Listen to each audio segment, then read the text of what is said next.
The text from my brother came through while I was in a meeting with the Department of Defense procurement team.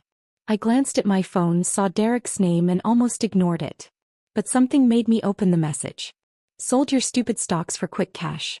Those worthless papers were cluttering my office.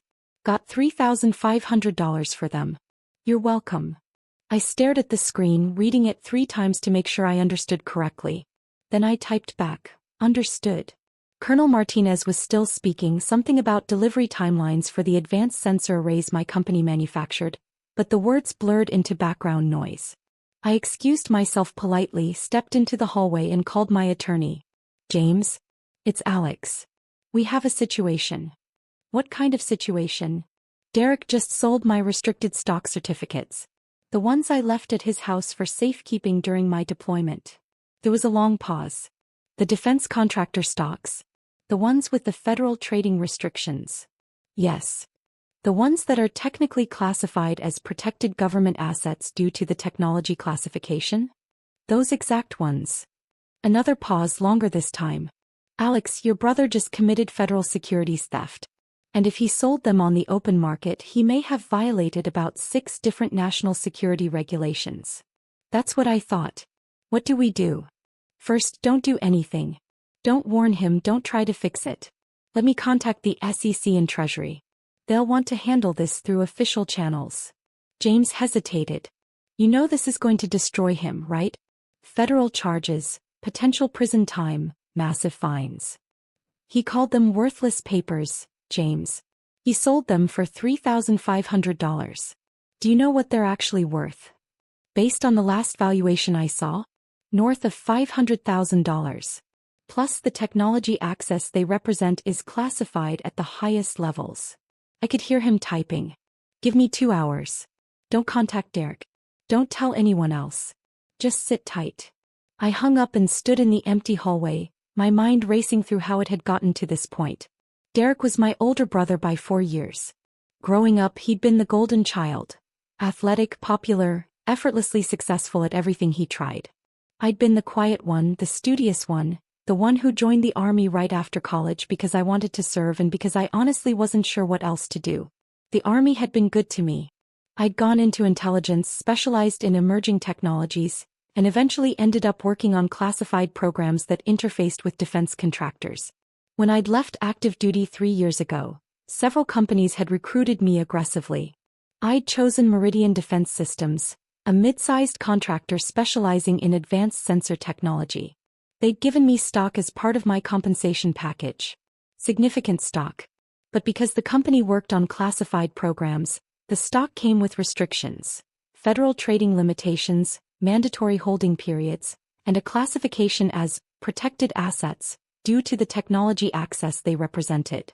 I'd explained all of this to Derek when I'd asked him to store the physical certificates during my final deployment. These aren't normal stocks, I'd told him. They're restricted, they're valuable, and they're legally protected. Keep them safe. He'd waved dismissively. Sure. I'll stick them in my office safe. No problem. That had been 18 months ago. I'd returned from deployment, gotten absorbed in work, and honestly forgotten about the certificates. The actual stock value was tracked electronically. The physical certificates were just backup documentation. I'd been meaning to retrieve them but hadn't gotten around to it. Apparently, Derek had gotten around to them first. My phone rang. James. That was fast, I said. This is bigger than I thought. The SEC is already aware of the transaction. Meridian Defense Systems has automated monitoring for any trading in their restricted shares. When Derek's buyer tried to register the transfer, it triggered multiple federal alerts. What happens now? There's a joint task force forming, PC, Treasury, FBI, and DoD. They're treating this as potential espionage until proven otherwise. Espionage? Derek's an idiot, not a spy. Unauthorized sale of classified technology-adjacent assets looks like espionage from a regulatory standpoint. They'll investigate, determine intent, and proceed accordingly. James paused. Alex, I need to ask. Did you authorize this sale in any way? Any conversation that he could claim was permission? No. The text I got was the first I heard of it. Good. Forward me that text chain right now. And Alex, prepare yourself. This is going to get ugly. He wasn't wrong. The next morning I was back in my office when my assistant buzzed me. "Mr. Caldwell, there are federal agents here to see you. They say it's about a securities matter." I wasn't surprised. "Send them in." 3 people entered. 2 FBI agents and an SEC enforcement officer. They were polite, professional, and extremely thorough. They asked about my relationship with Derek, about the stock certificates, about whether I'd authorized any transactions. I answered honestly, showed them the text message, and provided documentation of the original restrictions on the shares. "Mr. Caldwell," the senior FBI agent said, "you understand that your brother sold restricted securities without authorization. Securities that are classified as protected government assets. Do you know what he did with the money?" "I have no idea." According to his bank records, he deposited the $3,500 and immediately spent most of it. New TV, some gambling, dinner at an expensive restaurant. The agent's expression was carefully neutral. He seems to have believed the certificates were genuinely worthless. "He didn't ask me. He didn't check. He just sold them." The SEC officer leaned forward. "Mr. Caldwell, we need to be clear about the scope here. These shares are currently valued at approximately $487,000. Your brother sold them for less than 1% of their actual worth. The buyer, who appears to be a legitimate but uninformed collector of old stock certificates, had no idea what he was purchasing. We've already frozen the transaction and seized the certificates. What happens to Derek? That depends on several factors. Intent, cooperation, whether there are any national security implications." She paused. "But minimally, he's looking at federal charges for unauthorized securities trading, theft of protected assets, and potentially violation of national security regulations." After they left, I sat at my desk for a long time. My phone showed 17 missed calls from Derek. I didn't return them. That evening my mother called. "Alex, what did you do to your brother?" "Hello, Mom." "The FBI came to his house. They took his computer, his files, everything. He says it's about some stocks you left with him. Why didn't you warn him they were important?" "I did warn him. I told him they were restricted, valuable, and legally protected. He chose to ignore that and sell them anyway. He needed the money. His business has been struggling and he thought they were just old papers. You can't let them prosecute him over a misunderstanding." "It's not a misunderstanding, Mom. It's theft. He took something that didn't belong to him and sold it without permission. He's your brother. You could stop this if you wanted to." "No, actually I can't. This is a federal matter now. It's out of my hands." "You're going to let them put your own brother in prison?" "He put himself in prison the moment he decided my property was his to dispose of." Kept my voice level. "Mom, I told him those certificates were important. I specifically explained the restrictions. He chose not to listen. You always were selfish. Derek said you'd be like this." She hung up. I ordered dinner, tried to work, and failed to concentrate on anything productive. The next few weeks were a blur of interviews, depositions, and legal proceedings. The Joint Task Force investigation moved quickly. They determined that Derek had acted alone, that there was no espionage or foreign involvement, but that didn't reduce the severity of the charges. The media got hold of the story. Defense contractor employee's brother arrested for theft of classified adjacent assets. It made national news. My company's PR team went into overdrive, emphasizing my cooperation with authorities and the robust security measures that had detected the unauthorized transaction. Derek was formally charged with federal securities theft, unauthorized trading of restricted assets, and violation of Defense Department regulations regarding protected materials. His bail was set at $100,000, which my parents paid.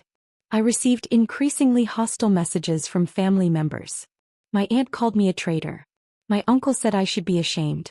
My cousin posted on social media about how I was destroying the family over some paperwork. Only my younger sister, Maya, reached out with any empathy.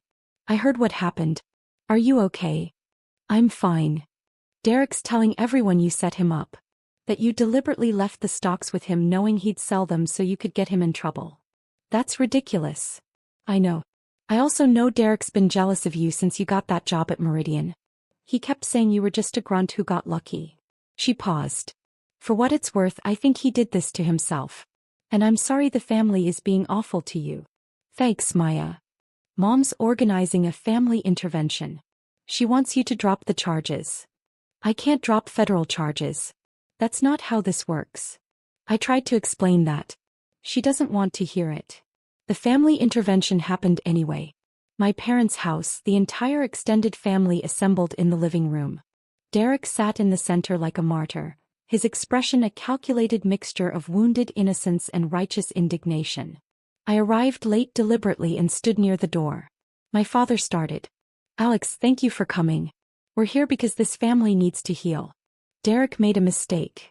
Derek committed multiple federal crimes, I interrupted. A mistake, my father continued firmly, that can be forgiven if you're willing to be reasonable. You can talk to the prosecutors, explain that it was a misunderstanding, ask them to drop the charges. I've already explained this to Mom. I can't drop federal charges. The government is prosecuting based on the law, not my personal feelings. Derek spoke up, his voice dripping with false hurt. You could at least try. Tell them I didn't mean any harm. Tell them it was just old papers I didn't think mattered. You didn't think they mattered because you didn't bother to listen when I explained what they were. You never explained. You just handed me some old certificates and said to keep them safe. You didn't say they were worth $500,000. I pulled out my phone and played a recording. My own voice from 18 months ago. Derek, these stock certificates are restricted securities. They're worth a lot of money, but more importantly, they're classified as protected government assets because of the technology involved. You can't sell them, trade them, or do anything with them. I need you to keep them completely secure. Derek's voice responded, Yeah, I got it. They're important. I'll put them in my safe. I stopped the playback. I recorded that conversation because I was deploying to a sensitive location and wanted documentation of where I'd left important assets. You acknowledged that they were important. You agreed to keep them secure. You chose to ignore that 18 months later. The room was silent. My mother recovered first. You recorded your own brother? What kind of person does that? Someone who was about to spend 6 months in a combat zone and wanted to make sure his assets were properly documented. It's called being responsible. It's called being paranoid and untrusting. Given current circumstances, it was apparently justified. Derek's facade cracked slightly. This is typical Alex. Always so superior, always so by the book. You couldn't just let it go? You had to make it federal case. You made it a federal case when you sold protected government assets. I didn't have a choice. You had a choice. You could have handled this privately. Paid me back the $3,500, taken your precious stocks and moved on. But no, you had to bring in the FBI, the SEC, the whole federal government. Do you know what this is doing to me? To my reputation? To my business? Do you know what you did? You stole $500,000 worth of legally protected assets. You sold technology-adjacent securities that are classified by the Department of Defense. You potentially exposed sensitive information to unauthorized parties. My voice rose despite my efforts to stay calm. You did all of that for $3,500, which you immediately spent on a TV and gambling. And you have the audacity to act like you're the victim here. I'm your brother. And that should have meant something to you before you stole from me. My father stepped between us. Boys, please. This isn't helping. There's nothing to help, Dad. Derek committed crimes. He's being prosecuted. The family can accept that or not, but it doesn't change the facts. My uncle, who'd been quiet until now, spoke up. Alex, think about Derek's kids. Your nephews. Do you want them growing up with a father in prison? I want them growing up knowing that actions have consequences. That you can't steal from people and expect family loyalty to erase criminal behavior. So you're really going to let this happen, my mother said quietly. You're going to stand by while they send your brother to prison. I'm going to cooperate with federal authorities who are prosecuting someone for breaking federal law. The fact that he's my brother doesn't change that he committed the crimes. I headed for the door. I'm done with this conversation. Derek's voice followed me. You'll regret this. When I'm locked up and the family falls apart and everyone knows what you did, you'll regret it. I left without responding. The trial was set for 6 months later, but it never got that far. Derek's attorney, after reviewing the evidence, the recording, the text messages, the federal regulations, the documentation of the stock's value and restrictions, advised him to take a plea deal. Derek initially refused. He wanted to fight it, convinced that a jury would sympathize with him, that the prosecution would seem heavy-handed. His attorney was more realistic. Derek, you're on recording acknowledging that the stocks were important. You sent a text message admitting you sold them without permission. The stocks are documented as protected government assets. There's no defense here. If you go to trial, you'll lose and the sentence will be much harsher. The plea deal was relatively merciful. 5 years probation, $100,000 in fines, restitution of $487,000 to me, and permanent restriction from trading securities. No prison time if he complied with all terms. He took it. The day the plea was finalized, I received a call from the federal prosecutor. Mr. Caldwell, I wanted to thank you for your cooperation throughout this investigation. Your documentation and testimony were crucial. I just answered questions honestly. More than that, you could have made this difficult. Many people would have, especially given the family pressure you must have faced. She paused. I also wanted you to know that this case has prompted a review of security procedures for restricted securities across the defense industry. Your company's detection system worked, but several others have vulnerabilities. You may have prevented future incidents. I'm glad something positive came from this. One more thing. Your brother's restitution payments are structured over time.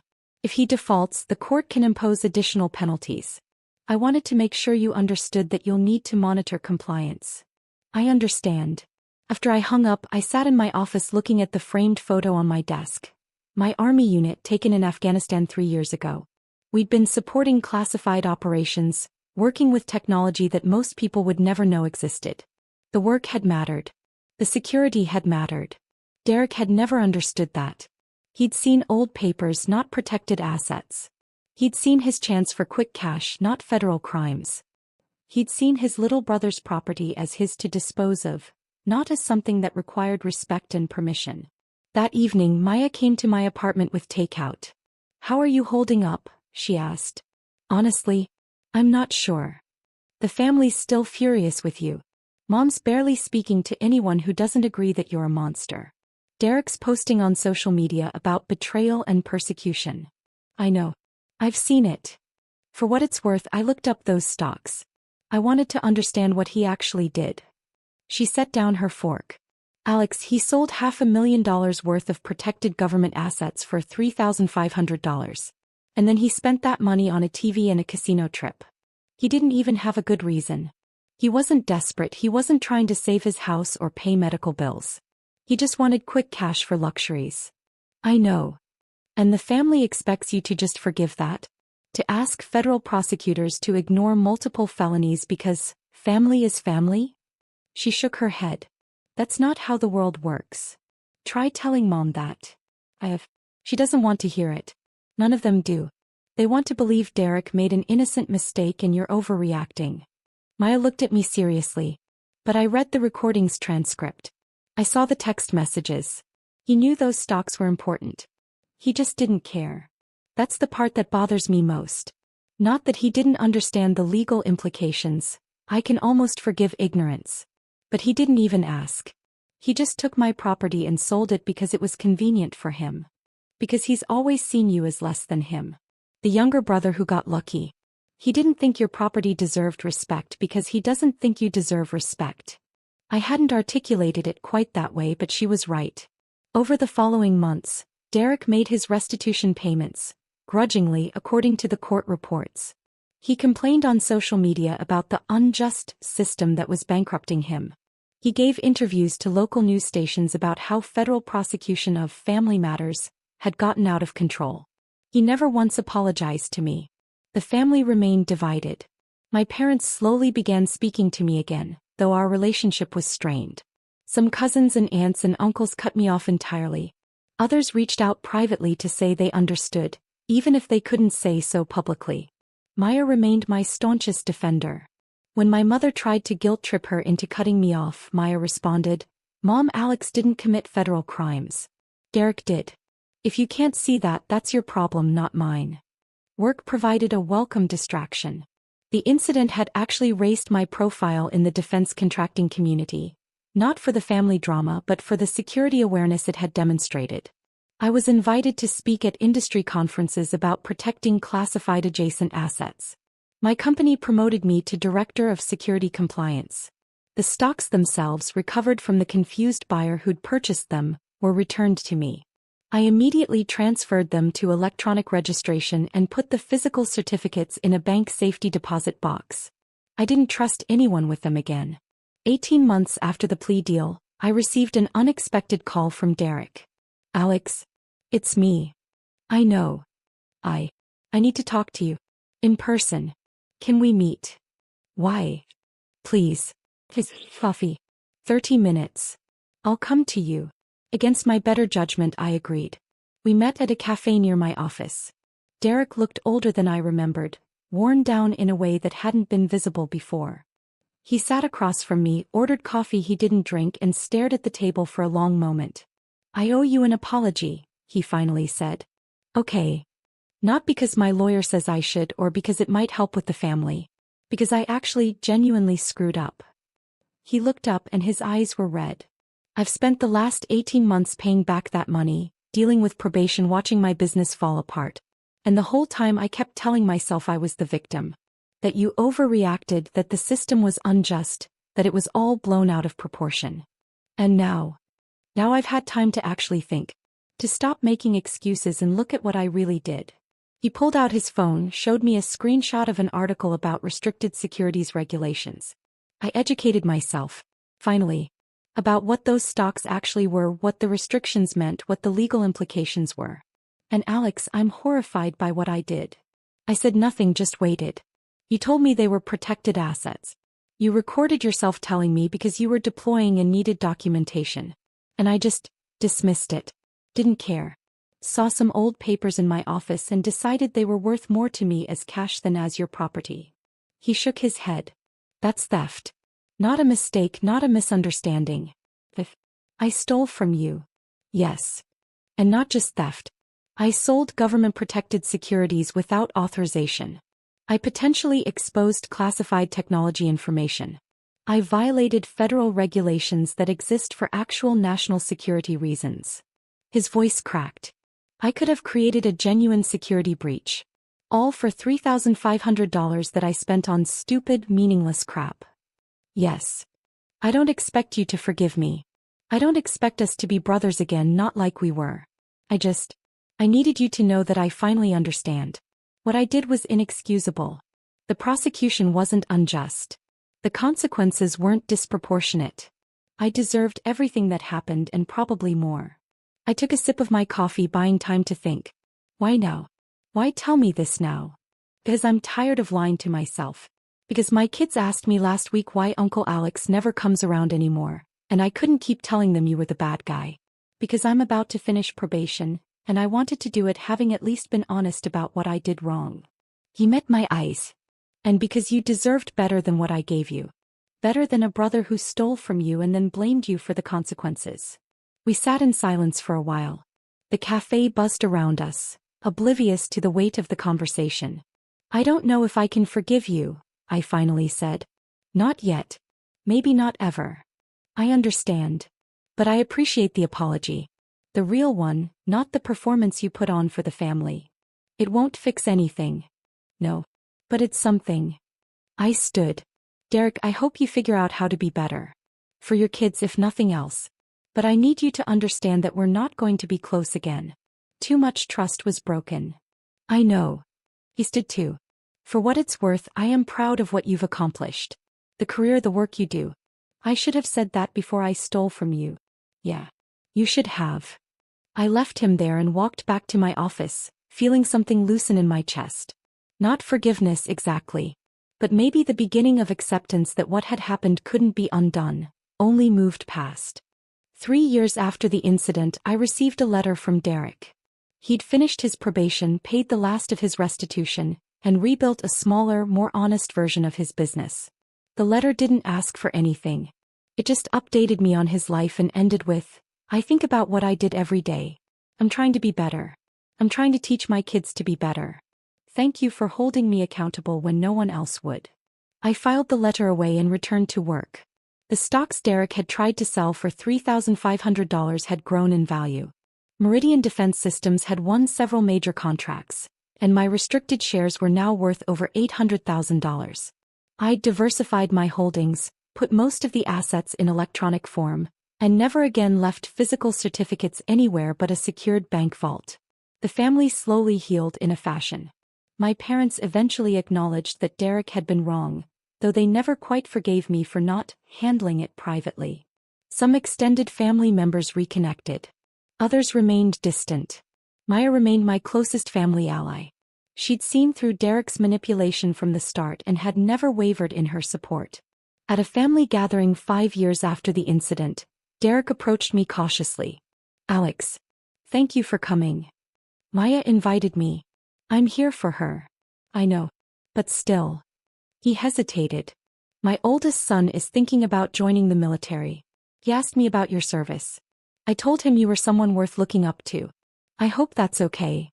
I looked at my brother, genuinely looked at him, and saw someone who'd learned a hard lesson and was trying, however imperfectly, to be better. "It's okay," I said. "If he has questions about service, he can call me." "Thank you." We weren't close. We'd probably never be close again. But we'd reached a kind of peace, built on honesty about what had happened and acceptance of the consequences. The stocks that Derek had called worthless papers had taught multiple lessons. About security, about respect, about the consequences of theft, and about the complicated nature of family loyalty. They'd also taught me that sometimes the hardest thing you can do for someone you love is to refuse to protect them from the results of their own actions. Derek had committed federal crimes. He'd been prosecuted, convicted, and sentenced. The family had been furious with me for cooperating with authorities rather than circling the wagons. But I'd done the right thing.